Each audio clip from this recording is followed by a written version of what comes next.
Beneath the endless blue of the Pacific lies a tale as vast and forgotten as the ocean itself. Long before the pyramids rose or the temples of Angkor Wat were carved, some believe there existed a civilization so ancient and advanced its traces are buried not just under the sea, but beneath the surface of human memory. Known only as Mu, its name has echoed through obscure texts, cryptic tablets, and whispered mythologies across the globe. Could this lost continent truly have birthed the earliest roots of humanity's wisdom? Or is it a fabrication of hope and mystery, stitched into our history with threads of forgotten truth?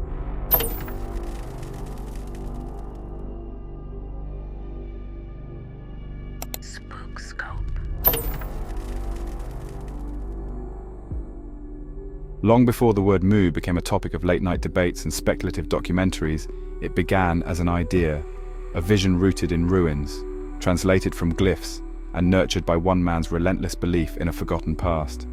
That man was Augustus le Plongeon, a British-born antiquarian and early archaeologist who walked the crumbling stones of Maya temples not just as an observer, but as a seeker of secrets he believed the ancient world had deliberately hidden. In the late 1800s, Le Plongeon stood in the heart of Yucatan's ruins and believed he had found the beginning of humanity's forgotten story. To him, the scattered remnants of the Maya were not isolated artifacts of a lost Mesoamerican civilization. They were breadcrumbs leading back to an even more profound origin, a vast, sunken continent known as Mu. Le Plongeon believed that the Maya were not the originators of their culture, but the inheritors of wisdom from a much older civilization.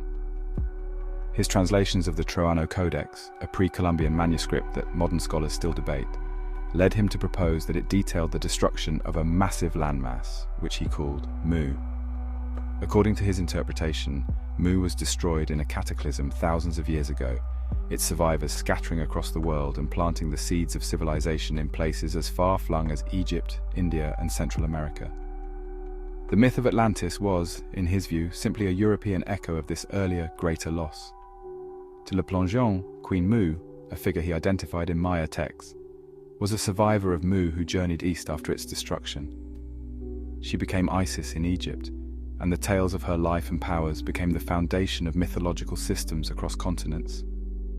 Her brother and consort, Prince Ko, would be remembered as Osiris. To Le Plongeon, the similarities in architecture, religious symbols, and cosmic narratives between ancient Egypt and the Americas were not coincidences or signs of parallel development, but direct evidence of a shared origin in Mu. This was not a fringe theory for Le Plongeon. It was a total reconfiguration of history, one that challenged academic orthodoxy and colonial narratives alike. The idea captivated certain corners of the public imagination, especially at a time when the scientific community was still coming to terms with Darwin's theories of evolution and the slow acceptance of deep geological time. But scholars were far less generous. Le Plongeon's translations were questioned almost immediately. His methodology lacked the rigor expected even by the standards of the time. Linguistic specialists pointed out inconsistencies in his interpretations, and archaeologists working in Mesoamerica were quick to defend the cultural autonomy of the Maya. Modern researchers have since confirmed that many of Le Plongeon's linguistic claims were based more on speculation and visual similarity than any reliable grammar or phonetic system. Still, Le Plongeon's legacy was not entirely rejected. He was, after all, among the first to photograph Maya ruins in detail, and his fieldwork, flawed as it may have been in interpretations, laid foundations that future scholars would refine. But more than that, he succeeded in planting an idea. The concept of Mu lingered, caught between mythology and pseudo-history, waiting for someone to resurrect it in even grander terms. That someone would arrive decades later in the form of James Churchward. But before Churchward ever claimed to decode ancient tablets in India, before he wrote a word about Mu's 64 million enlightened inhabitants, Augustus, Le Plongeon had already drawn the map. It may have been a map based on broken lines and imagined borders, but it was a map nonetheless, one that led into the depths of the Pacific and the mysteries of human memory. Le Plongeon's vision of Mu was not just about land swallowed by the sea, it was about a forgotten golden age, a primordial truth erased by catastrophe and obscured by the arrogance of modernity. And while his interpretations may not have withstood academic scrutiny, they continue to echo in the cultural subconscious, reverberating with every whisper of lost civilizations, every story that begins with, long ago, before the world was as we know it. Mu, in its first form, was not a place. It was an idea, born in the mind of a man standing among ruins, daring to believe they told a different story. And in that belief, Augustus le Plongeon gave history a riddle it has yet to solve. What if everything we know began not in Mesopotamia or the Nile Valley, but somewhere beneath the waves, in a land that time forgot and the earth refused to remember? If Augustus le Plongeon cracked open the door to Mu, then James Churchward barged through it with conviction.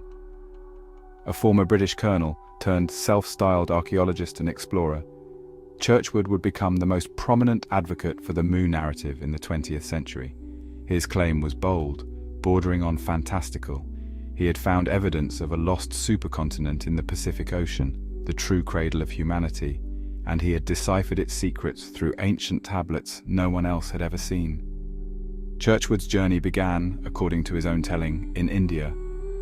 While serving with the British Army, he befriended a high-ranking priest within a secluded temple. This priest allegedly revealed to him a collection of tablets written in a forgotten language, which Churchward referred to as the Narkal script. Through what he described as years of careful instruction and decoding, he began to piece together a narrative about an advanced civilization that had existed over 50,000 years ago, long before the rise of Egypt, Sumer, or the Indus Valley. What he found in those tablets, he claimed, was staggering. Mu, also called the Motherland of Man, was a vast continent situated in the Pacific Ocean, populated by a race of spiritually and technologically advanced beings. They lived in a utopian society governed not by war or greed, but by a harmonious alignment with nature and divine cosmic laws. According to Churchward, the people of Mu were capable of feats we still do not understand today, including the manipulation of enormous stone blocks with what might be interpreted as sound or electromagnetic forces. Their science, he insisted, was intuitive and spiritual, deeply connected to universal energies modern civilizations had long forgotten. One of Churchward's most controversial claims was that the peoples of Mu were the progenitors of all known ancient civilizations.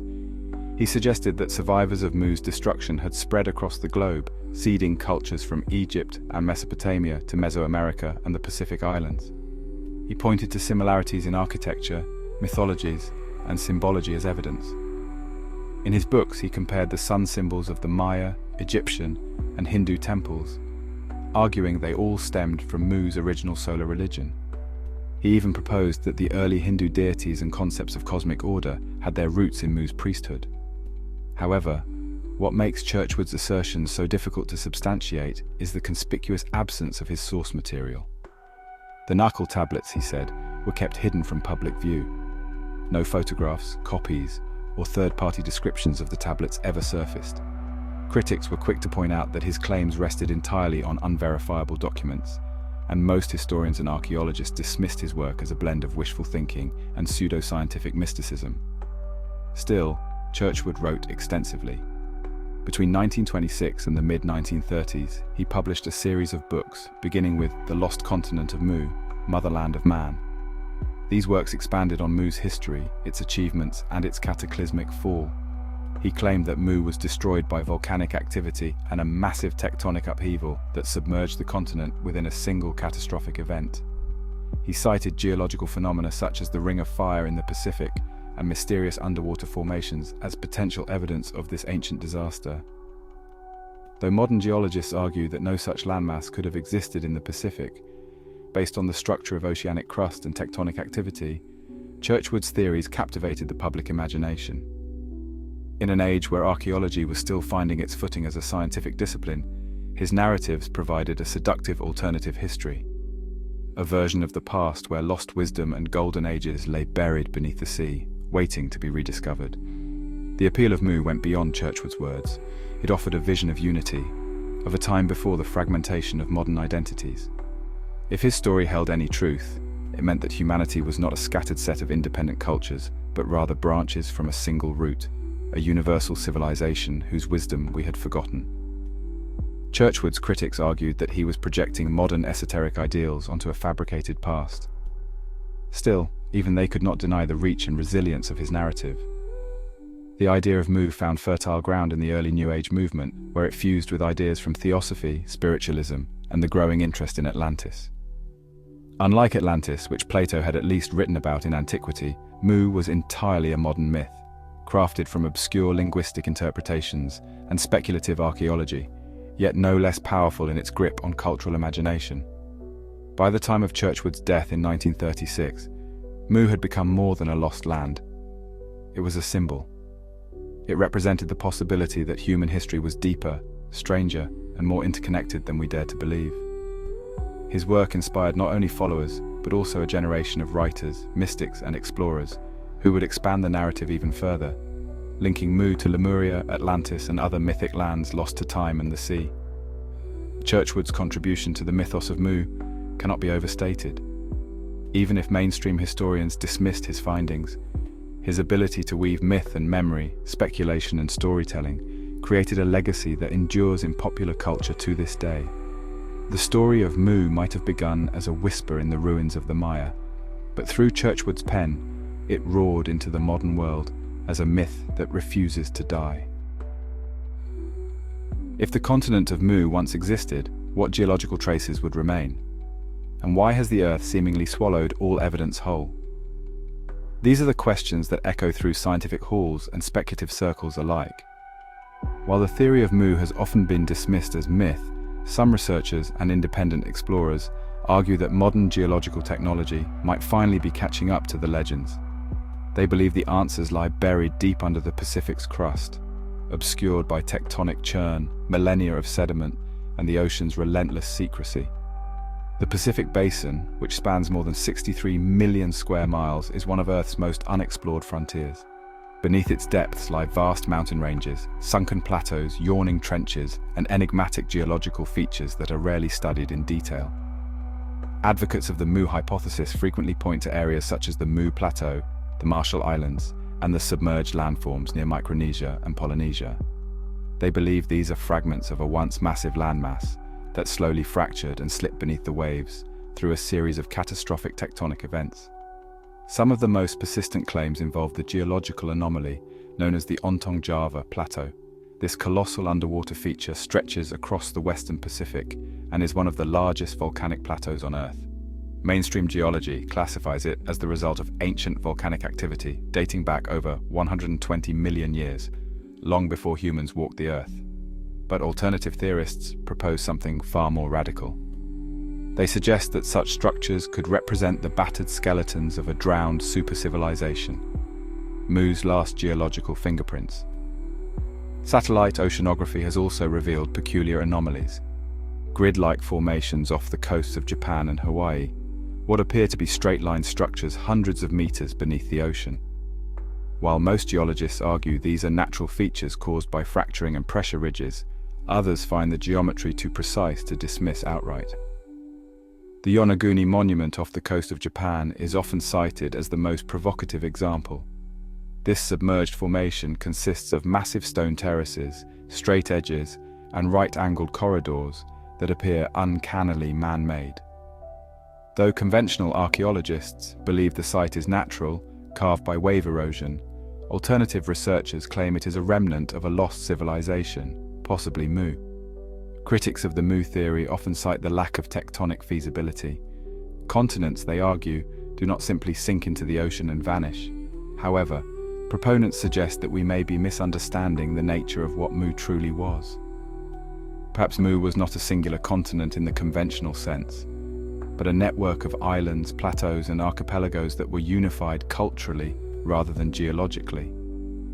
If that were the case, then rising sea levels at the end of the last ice age, about 12,000 years ago, could have drowned vast areas of habitable land, erasing them from view and memory alike.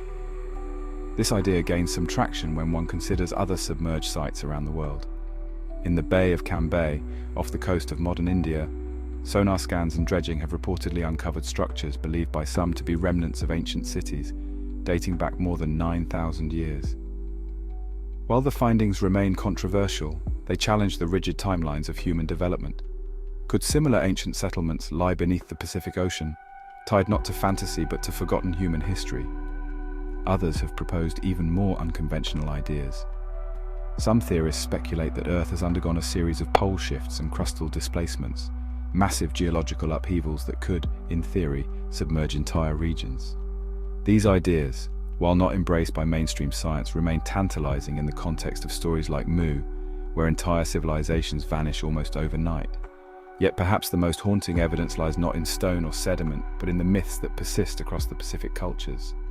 From the Maori of New Zealand to the Hawaiians and Tahitians, from the ancient Cham people of Vietnam to the highland tribes of Papua New Guinea, there are legends of ancestral homelands swallowed by the sea. They speak of gods angered, floods sent from the sky, and survivors who fled on canoes, carrying knowledge and language to distant shores. If these stories are mere coincidence, they are remarkably consistent in theme and tone. As we push deeper into the 21st century, the ocean remains one of the last great unknowns. Less than 15% of the seafloor has been mapped with high-resolution instruments. What remains hidden in the other 85%? Could there be temples, stone roads, or city foundations lying silent in the dark, thousands of meters below?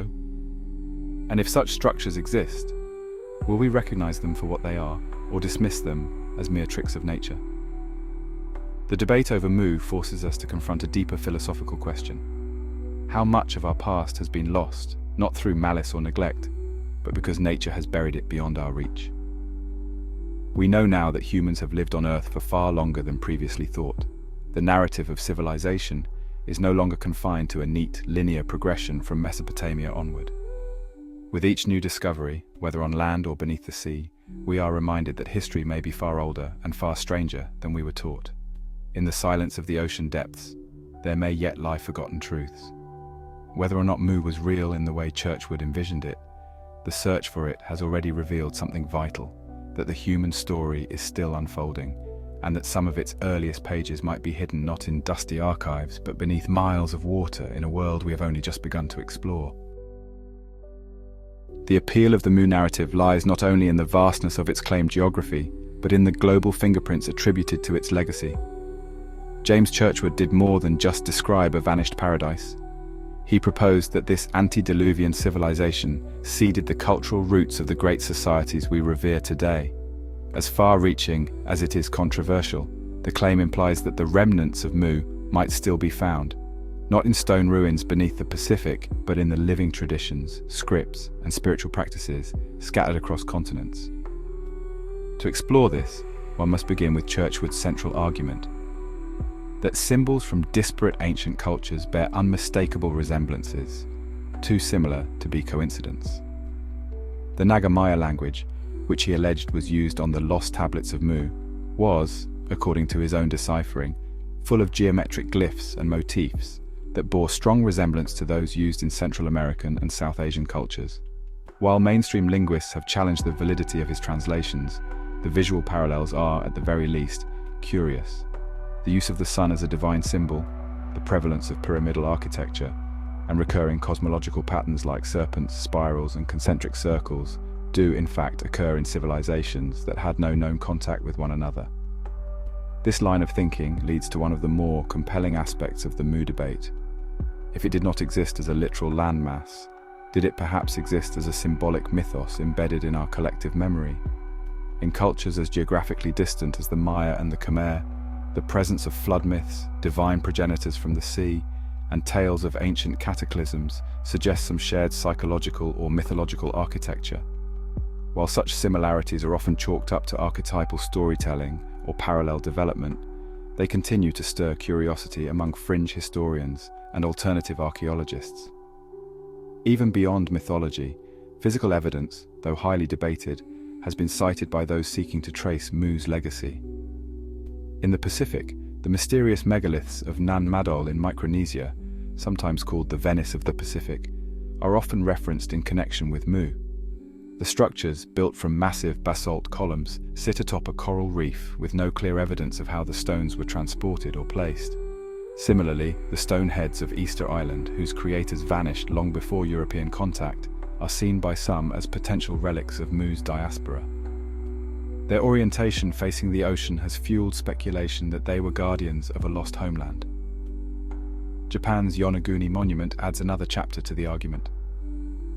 Discovered in the late 20th century, the submerged site includes what appear to be staircases, platforms, and symmetrical patterns carved into the rock.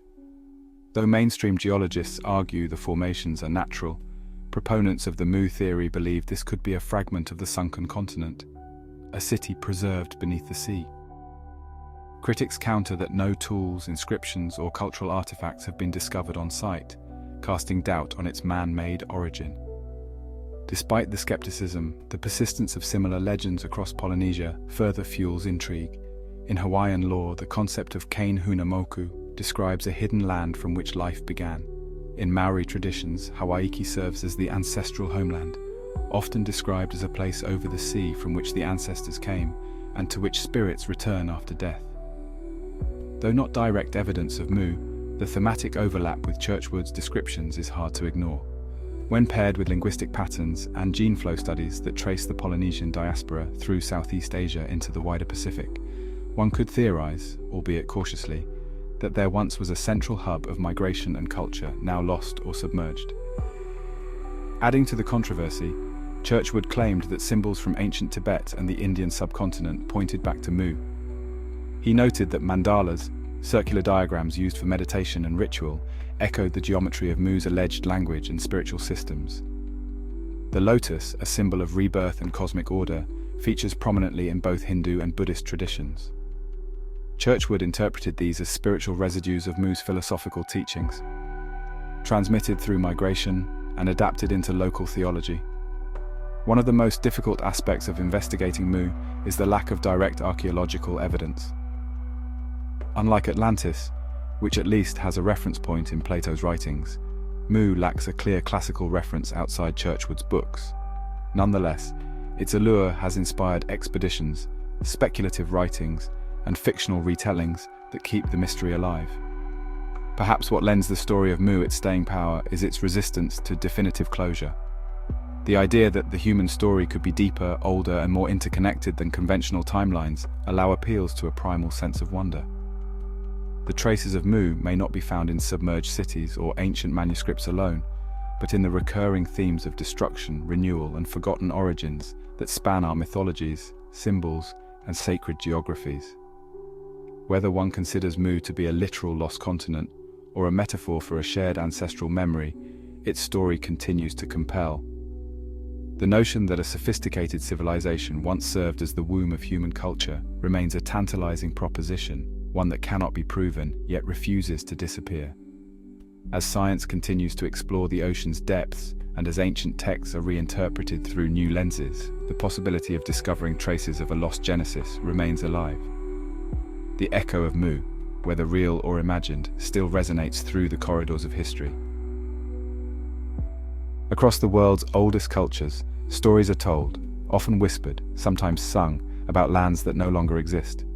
These are tales of ancient worlds swallowed by the sea, of people who lived in golden ages before the earth turned against them. When the oral traditions of seafaring Polynesians, the tribal chants of indigenous South Americans, and the myths woven into the fabric of Southeast Asia all echo themes of destruction, migration, and the sea, scholars and storytellers alike are compelled to wonder, do these separate myths share a common root? The idea that Mu existed as a motherland from which civilization spread across the earth was not born in the laboratory or the lecture hall, but in the layered meanings of sacred memory. While science has yet to offer empirical evidence that Mu ever existed as a physical place, oral traditions offer something no satellite or submersible can detect: cultural resonance. Among Polynesian traditions, stories of Hawaiki speak of a spiritual and ancestral homeland that lies far to the east, beyond the horizon. This place is not merely physical, it is spiritual and cosmic, existing in both time and timelessness. The Polynesian navigators, known as wayfinders, believed their ancestors originated from such a place, a realm that may have inspired Churchward's theory of Mu. While this doesn't serve as scientific proof, the repetition of themes, a great oceanic homeland, a migration, a fall from grace, opens a window into the ancient psyche. In Japanese mythology, Ryugu-jo is a palace beneath the sea ruled by a dragon god, accessible only to those chosen by fate. One must leave the mortal world to reach it, and time flows differently there. Upon returning to the surface, the visitor finds that generations have passed. This notion of an unreachable paradise beneath the sea parallels Mu's narrative in eerie ways, especially when paired with recurring global flood myths. The Hopi of North America tell of a time when their ancestors emerged from the Third World after it was destroyed by a great deluge. In their stories, beings from a prior world helped guide them to safety. These accounts resemble similar stories among the ancient Maya and even the Sumerians. In all of them, there is a repeated archetype. A technologically or spiritually advanced people are lost to catastrophe, and remnants of their knowledge scatter and become the seeds of new civilizations. The Book of Genesis and its tale of the Great Flood is not unique in religious texts. The Babylonian epic of Gilgamesh features Utnapishtim, who survives a divine flood much like Noah. In Hindu scriptures, Lord Vishnu takes the form of a fish and guides the sage Manu to safety during a world-destroying flood. The universality of this myth has led some researchers to propose that all these legends point to a shared trauma, a collective cultural memory of a cataclysm so vast that it embedded itself in the spiritual and mythic frameworks of nearly every ancient society. Supporters of the Mu theory argue that these stories are fragments of truth that survived cultural dissolution. They contend that Mu may not have just disappeared physically, but its knowledge and legacy were filtered through the mythologies of surviving societies. In this interpretation, Mu was not just a landmass, but a civilizational template, whose loss created a ripple effect felt in every ancient story of survival and rebirth. While skeptics view such readings as romantic or symbolic at best, it's difficult to ignore how myth continues to outlast even the most durable stone structures. If Mu did exist and was lost, then it would make sense that its memory persists not in artifacts, but in the living traditions of people who have passed down these stories for thousands of years. Even in modern times, the human instinct to encode truth in narrative, especially during loss, remains as strong as ever. Does a place need to exist in physical space to be real in the memory of civilization? When myth carries the same essential narrative across continents and generations, is that not itself a kind of evidence? Perhaps Mu's ruins lie not beneath the Pacific Ocean, but inside the stories we've told ourselves since time began. As we move forward, we must weigh these intangible accounts not as proof in the scientific sense, but as reflections of a reality that once was, or might still be, encoded in the collective soul of humanity. Whether Mu existed in flesh and stone, or only in the dreams of our ancestors, its presence in the mythic record is undeniable, and that may be more revealing than any map. As the narrative of Mu spread through esoteric circles and fringe publications, it was inevitable that it would eventually come under the magnifying glass of modern science. And when it did, the results were anything but supportive. While popular imagination embraced the romantic idea of a sunken motherland once teeming with advanced spiritual wisdom and grand architecture, the scientific community was confronted with a different responsibility: evidence, or the lack thereof. Geologists were among the first to challenge the idea that a continent-sized landmass could simply vanish beneath the sea. The theory of plate tectonics, established in the 20th century, revealed the mechanics of continental drift and the formation of ocean basins. The Pacific Ocean, where Mu was supposedly located, is predominantly composed of oceanic crust, which is far denser and younger than continental crust. According to geologists, a landmass as vast as Mu, with high plateaus, cities, and mountain ranges, could not have existed in that region without leaving detectable evidence, such as sunken continental plates or submerged remnants of terrestrial rock types, but none have been found. Oceanographic surveys, especially those utilizing satellite altimetry and sonar mapping, have charted the ocean floor in extraordinary detail. What these surveys have uncovered are not ancient ruins, but volcanic ridges, seamount chains, and deep abyssal plains that conform to known geological activity. No megalithic structures, no toppled temples, and certainly no drowned cities consistent with the descriptions provided by Churchward or his followers. While anomalies such as the Yonaguni Monument near Japan have been touted as possible underwater ruins, most experts agree these formations are the result of natural erosional processes, not the handiwork of a lost civilization. Anthropologists and archaeologists have also expressed their skepticism, noting that human migration patterns and the development of early societies do not require a now-vanished supercontinent to explain cultural similarities. For example, while sun motifs and pyramid-like structures appear across various ancient civilizations, from Egypt and Mesopotamia to Mesoamerica and Asia, these resemblances can often be explained through parallel evolution of thought and engineering, rather than a common ancestral homeland like Mu. In other words, human beings, when faced with similar environmental challenges, tend to develop similar solutions, independently. Linguists, too, have scrutinized Churchward's claims, particularly his reference to the so-called Nakal language, an ancient tongue he claimed to have learned from a Hindu priest in India. According to Churchward, this language predates all others and is the root of every major linguistic family. However, no actual records or scholarly references to this language exist outside of Churchward's books. Furthermore, comparative linguistics, a discipline grounded in the meticulous study of language families, has found no evidence to support the existence of such a proto-language that connects all known linguistic branches. The assertion collapses under academic scrutiny. Perhaps most damaging of all is the lack of artifacts. In the study of lost civilizations, archaeologists depend on tangible items, pottery shards, tools, skeletal remains, and inscriptions to reconstruct a culture's existence. With Mu, none of these have been found. No inscriptions bearing the Nakal script, no tools crafted from materials unique to an unknown civilization, no bones, nothing. Even Atlantis, which shares thematic similarities with Mu, has been the subject of more archaeological speculation due to its origins in Plato's dialogues. Mu, by contrast, has never left even a single piece of pottery behind. But the absence of evidence has not deterred everyone. In the face of overwhelming scientific rebuttal, some adherents have pivoted toward metaphysical interpretations of Mu, claiming it existed in a higher vibrational frequency or parallel dimension beyond the grasp of conventional tools and sciences. These interpretations remove Mu from the realm of empirical investigation entirely, relocating it to the domain of spiritual belief or myth.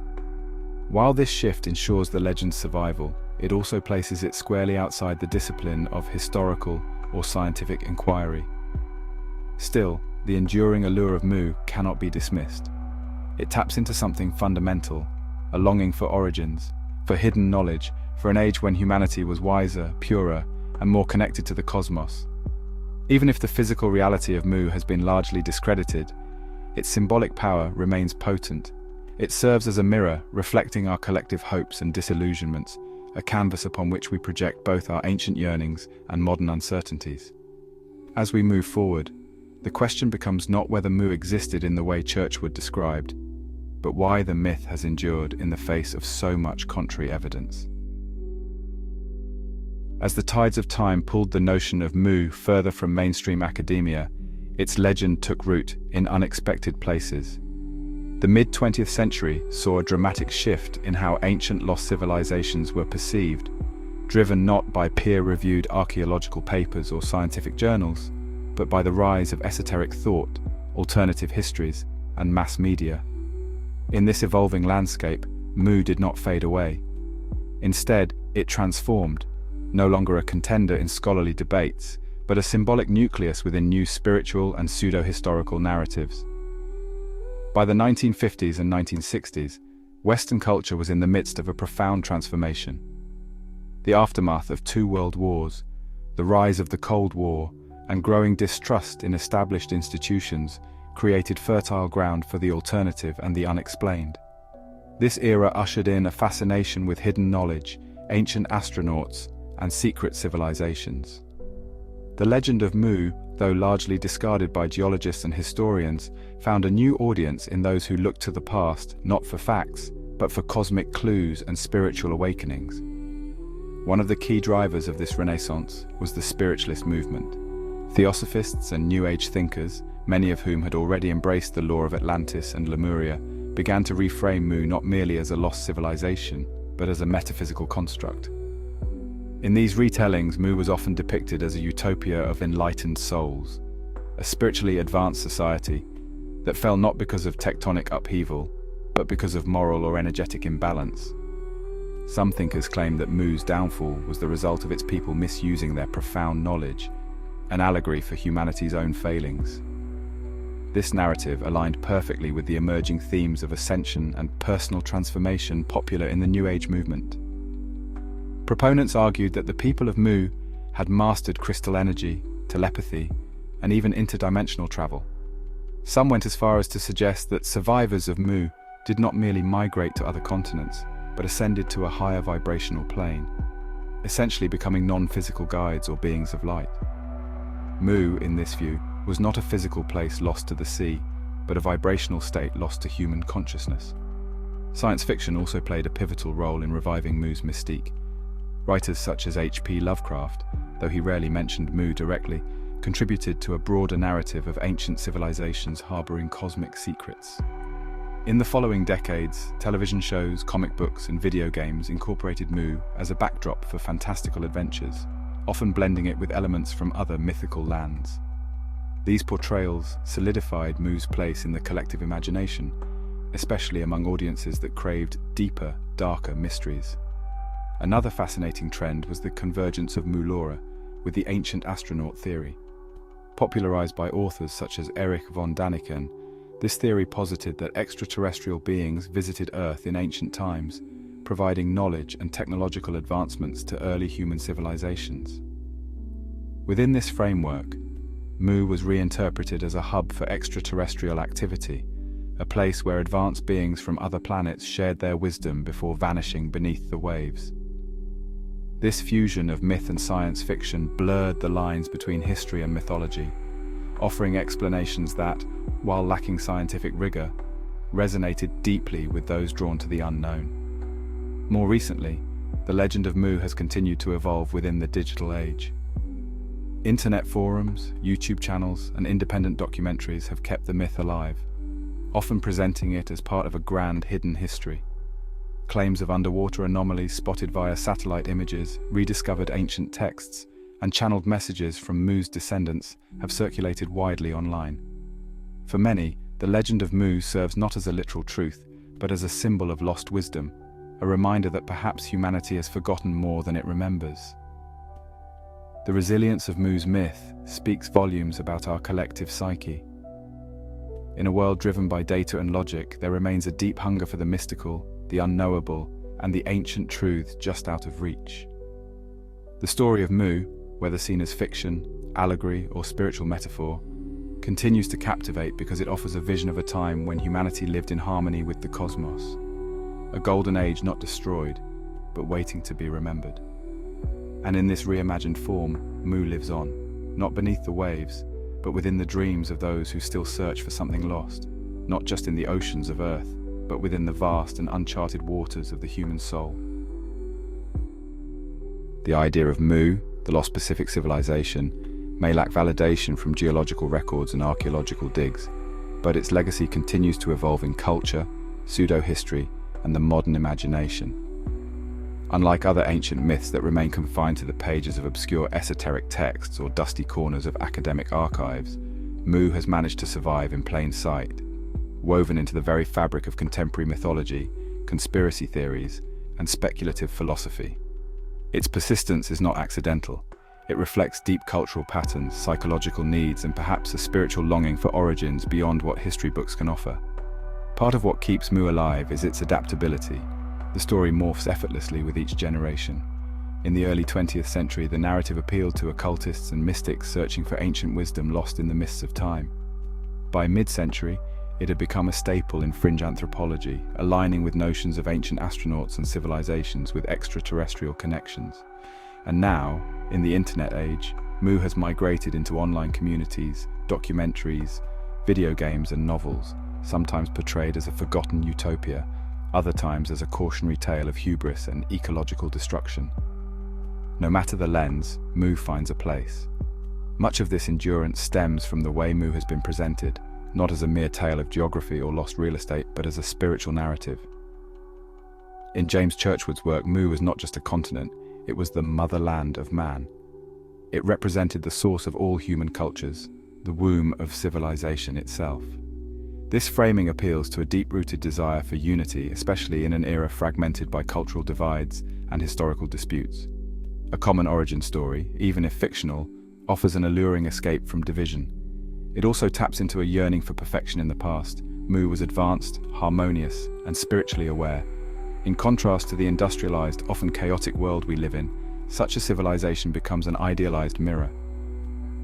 Modern spiritual movements, particularly those aligned with New Age thought, have absorbed the mythos of Mu into their frameworks. Some claim to channel wisdom from its ancient priests.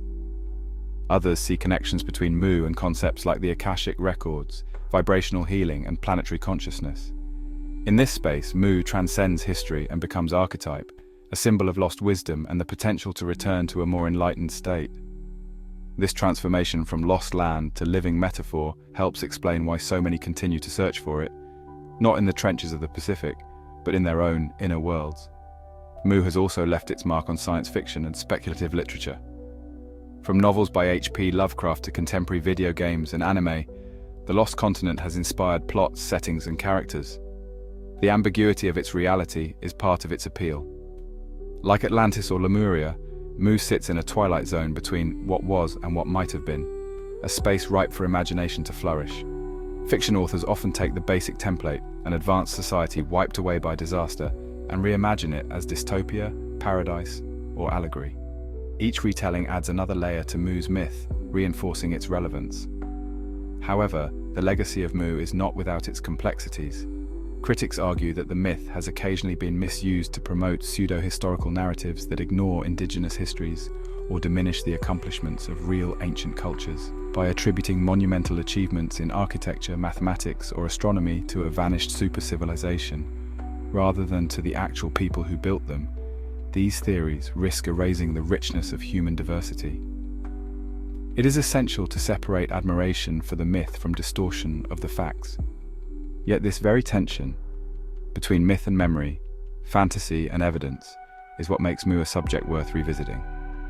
As with all powerful myths, its value lies not in literal truth, but in what it reveals about those who believe in it. What does our fascination with Mu say about our view of history, identity, and progress?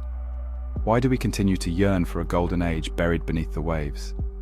In the end, Mu's endurance suggests it fulfills a role larger than its questionable origins.